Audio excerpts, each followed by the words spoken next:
வணக்கம் நண்பர்களே, தமிழ் பிளாசம் சேனலில் வெண்டைக்காய் காம்பு தோசை எப்படி செய்கிறதுன்னு பார்க்கலாம். அதற்கு தேவையான பொருட்கள்: வெண்டைக்காய் காம்பு 250 கிராம் வெண்டைக்காயோட காம்பு எடுத்திருக்கேன். இது 1/3 கப் 80 ml. 1 டீஸ்பூன் வெந்தயம், 1.5 கப்பு இட்லி அரிசி 250 ml 125 ml, கருப்புளுந்து 3 டீஸ்பூன் எடுத்திருக்கேன். இந்த டீஸ்பூனால் இந்த பாத்திரத்தில் இட்லி அரிசி 1.5 கப்பு,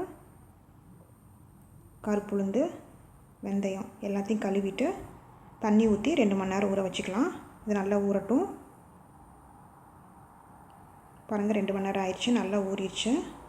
இப்போ நம்ம நல்லா நைஸாக அரைச்சி எடுத்துக்கலாம். இதுக்கு தேவையான அளவு தண்ணி ஊற்றி அரைச்சிக்கோங்க.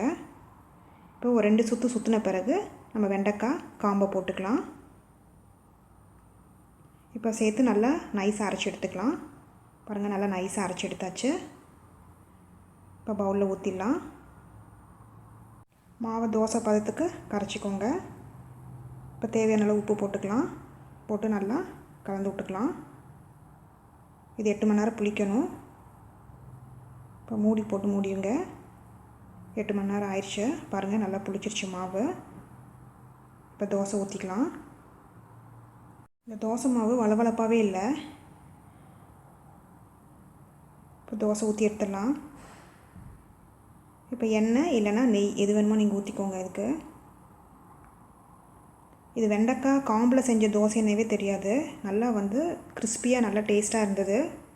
அந்த வளவளப்பு தன்மை எதுவுமே இல்லை.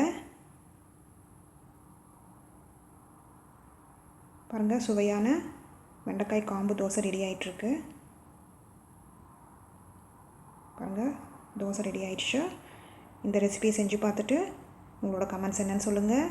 பிடிச்சிருந்தால் லைக் பண்ணுங்கள், ஷேர் பண்ணுங்கள், சப்ஸ்கிரைப் பண்ணுங்கள்.